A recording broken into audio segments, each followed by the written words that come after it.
Olá pessoal, nós iniciaremos agora o estudo do livro intitulado Para Conhecer Sociolinguística. O livro está dividido em 4 partes e nós vamos dedicar uma aula para cada parte. Pois bem pessoal, quando nós falamos uma língua, a gente também fala sobre ela. A gente reconhece essa língua como um mecanismo para demarcar identidades. Ora, mesmo que de forma inconsciente, a gente sabe que as línguas têm funções que vão muito além do que transmitir ideias. Quando a gente interage por meio da linguagem, a gente opera com regras que estabelecem relações muito refinadas entre as formas que nós utilizamos.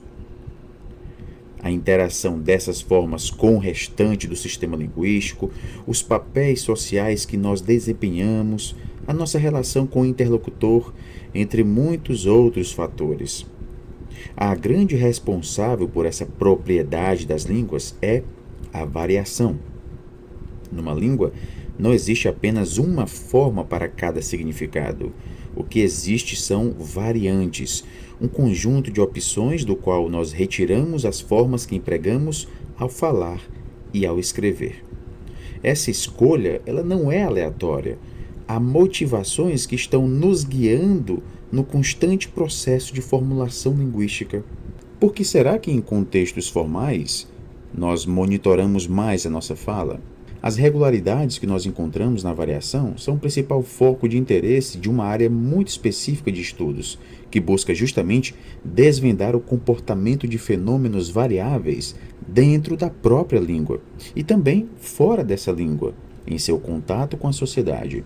Essa área específica de estudos é justamente a sociolinguística. A variação ocorre em todos os níveis linguísticos: fonológico, morfológico, sintático, semântico, lexical, discursivo, mostrando justamente a visão de língua como um sistema heterogêneo. É essa propriedade das línguas que investigam os estudos sociolinguísticos, e é dela que nós nos ocuparemos ao longo deste livro. Pode parecer óbvio que a variação conste no programa de investigações da linguística. No entanto, a gente vai ver que os quadros teóricos de maior projeção no último século não consideravam necessário o estudo da variação e da mudança para a compreensão de como as línguas funcionam.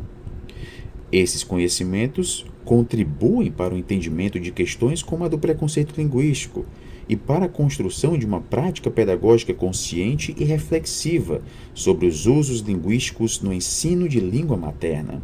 Então, pessoal, nós já temos aqui motivos suficientes para estudar a sociolinguística. A sociolinguística tem como interesse básico o estudo de outro fenômeno da língua.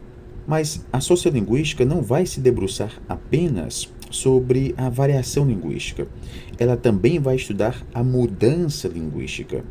Se a variação envolve a coexistência de formas para a expressão de um significado, a mudança diz respeito a como, nessa disputa de forças, certas formas tornam-se cada vez mais correntes, levando outras ao desaparecimento.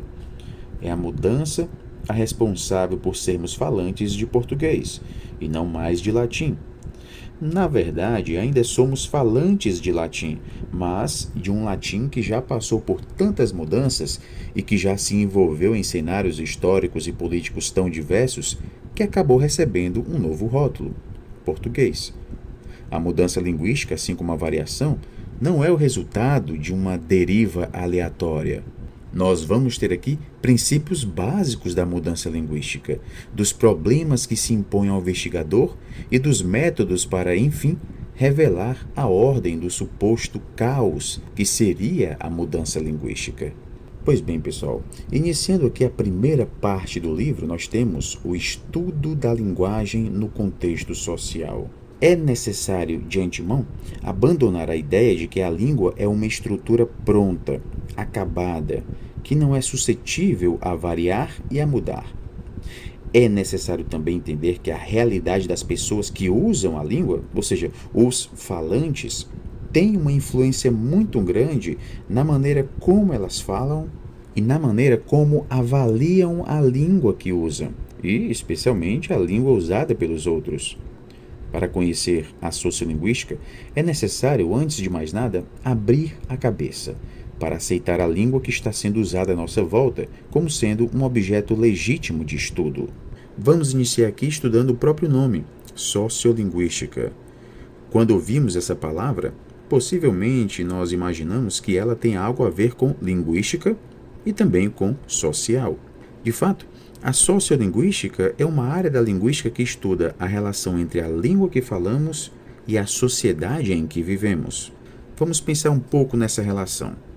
Pensemos nas pessoas que estão à nossa volta, aquelas que pertencem à nossa família, aquelas que encontramos na universidade, no trabalho, no supermercado.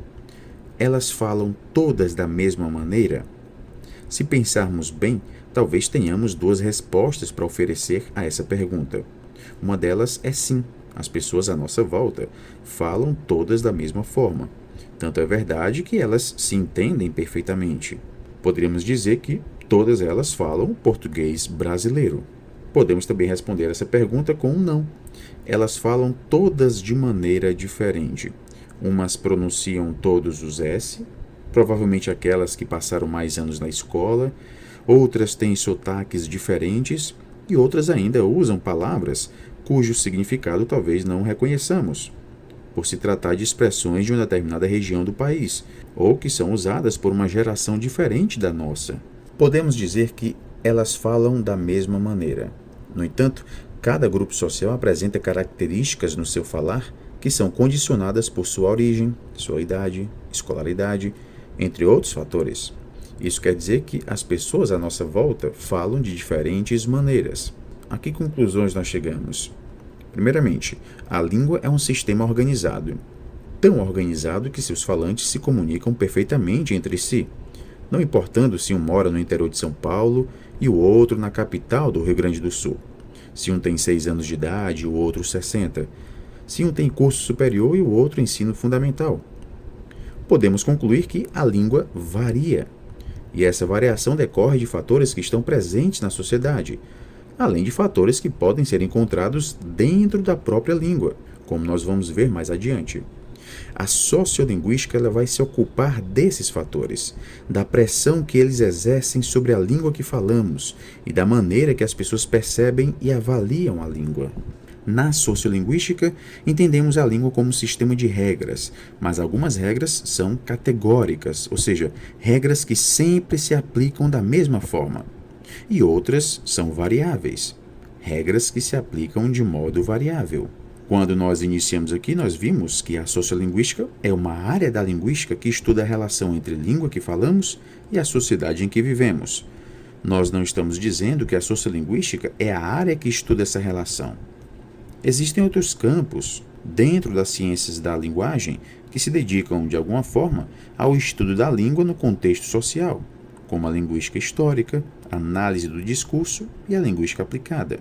A sociolinguística é um termo bastante amplo, que engloba diferentes formas de olhar para essa relação. Pois bem, tratando aqui das primeiras noções, é importante nós compreendermos aqui o conceito de variedade.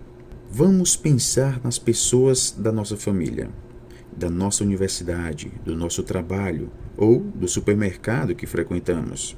O que une a fala das pessoas em que pensamos é o fato de elas falarem português.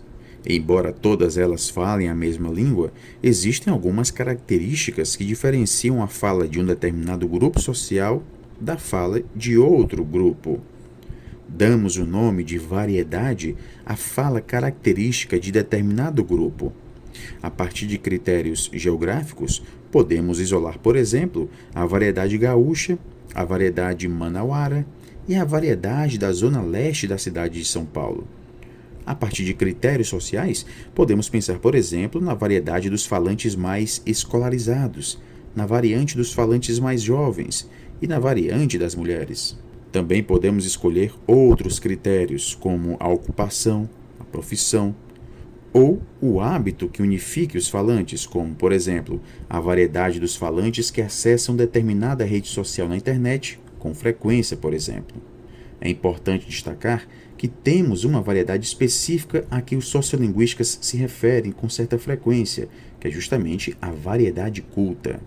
A variedade culta é normalmente associada às camadas mais altas da pirâmide social. É, em geral, a língua usada pelos falantes mais escolarizados, com maior remuneração e que moram em centros urbanos. Essas pessoas, pelo seu status, gozam de prestígio social e esse prestígio é transferido para a sua fala. Agora, é importante destacar que essa noção de variedade culta ela também deve ser relativizada. Há pessoas com alta remuneração e pouca escolaridade, outras com alta escolaridade e baixa remuneração, moradores de áreas rurais com propriedades de alto valor e assim por diante. Como qualquer outra variedade, a variedade culta também apresenta suas variações. Basta pensar que as variedades, ainda que agreguem falantes com características em comum, não são homogêneas. Agora nós vamos falar sobre outros conceitos a partir da reflexão sobre alguns fenômenos variáveis no português do Brasil.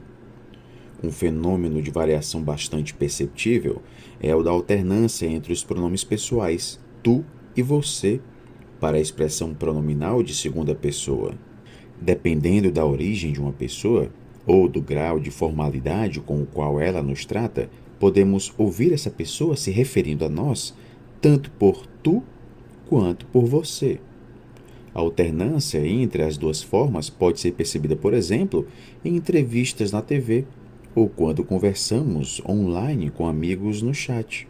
O que ocorre aqui nada mais é do que o fenômeno que foi discutido até agora, a variação linguística.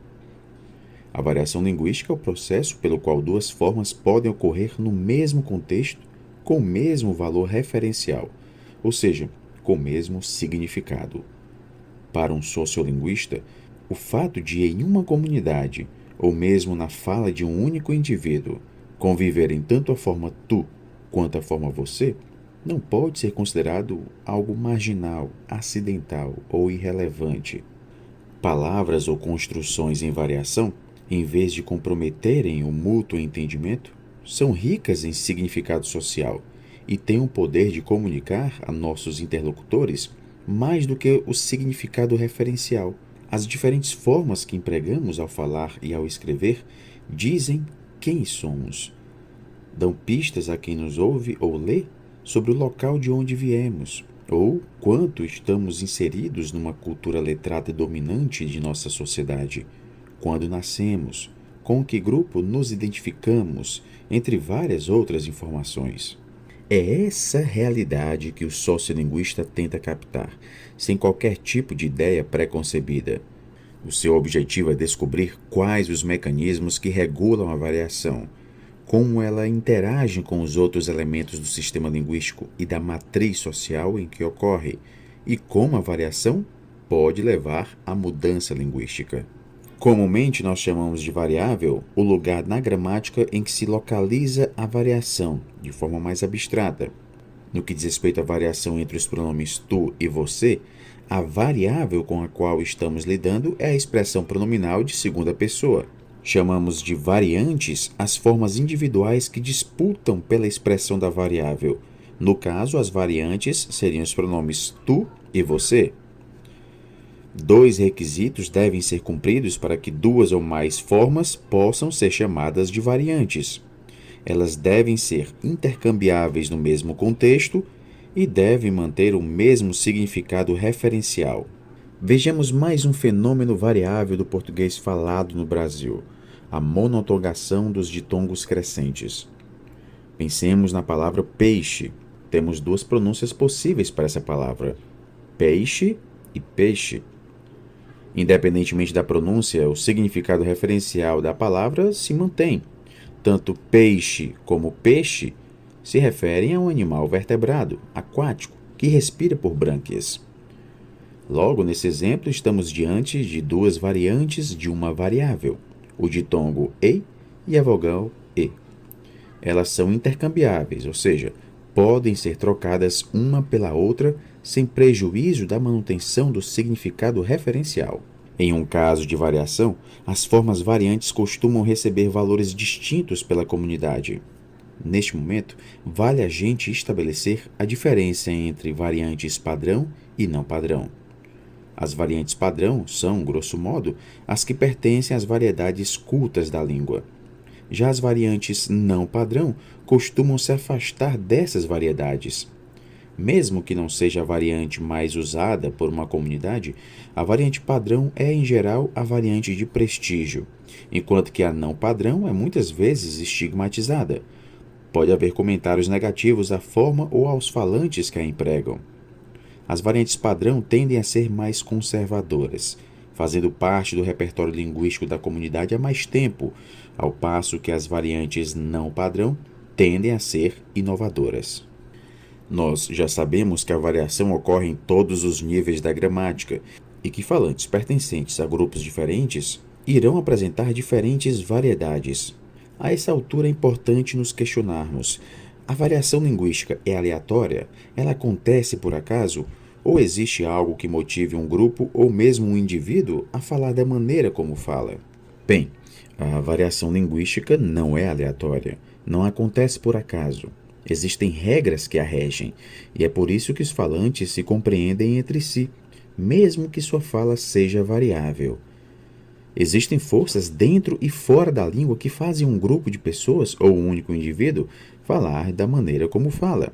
A essas forças damos o nome de condicionadores. Os condicionadores são os fatores que regulam, que condicionam nossa escolha entre uma ou outra variante. É o controle rigoroso desses fatores que nos permite avaliar em que tipo de ambiente, tanto linguístico quanto extralinguístico, uma variante tem maior probabilidade de ser escolhida em detrimento das suas rivais. Esses condicionadores são divididos em dois grandes grupos, em função de serem mais ligados a aspectos internos da língua ou externos da língua. Temos, portanto, os condicionadores linguísticos. Como exemplos, temos aqui a ordem dos constituintes em uma sentença, a classe das palavras envolvidas no fenômeno de variação, aspectos semânticos, etc. E vamos ter também os condicionadores extralinguísticos. Entre eles, nós temos de natureza social, os mais comuns são os de sexo, gênero, grau de escolaridade e a faixa etária do falante. Tomemos aqui o exemplo da variação entre tu e você. Que aspectos do próprio sistema linguístico ou da sociedade que o emprega poderiam influenciar a escolha de uma das duas formas? A região de origem do falante parece ser decisiva nesse caso. Há diversas regiões do país cujos falantes empregam apenas você, outras em que o tu é predominante e outras em que as duas formas convivem, havendo uma diferenciação no uso por conta de outros fatores: o grau de intimidade entre os interlocutores, o grau de formalidade da situação comunicativa, por exemplo. Temos aqui 3 condicionadores externos ao sistema linguístico: a região, o grau de intimidade e o grau de formalidade, os quais, numa pesquisa sociolinguística, são pistas essenciais ao analista para desvendar os mecanismos da variação. Pesquisas sociolinguísticas têm mostrado que o traço semântico do pronome pode favorecer o uso de uma das variantes. Você é mais utilizado com caráter genérico e tu com traço mais específico. Muitas vezes, usamos um pronome de segunda pessoa para referirmos não ao nosso interlocutor, mas a qualquer pessoa. Trata-se de um uso genérico. Por exemplo, hoje em dia você tem água encanada e luz elétrica em quase todas as residências do Brasil. Esse você aqui não se refere ao interlocutor. Nós temos aqui um você genérico. A sociolinguística assume que existe uma forte correlação entre mecanismos internos da língua e fatores externos a ela, tanto de uma ordem micro, envolvendo o nosso grau de contato e de identificação com os grupos com os quais interagimos no dia a dia, quanto de uma ordem macro, relacionada a uma estratificação social mais ampla.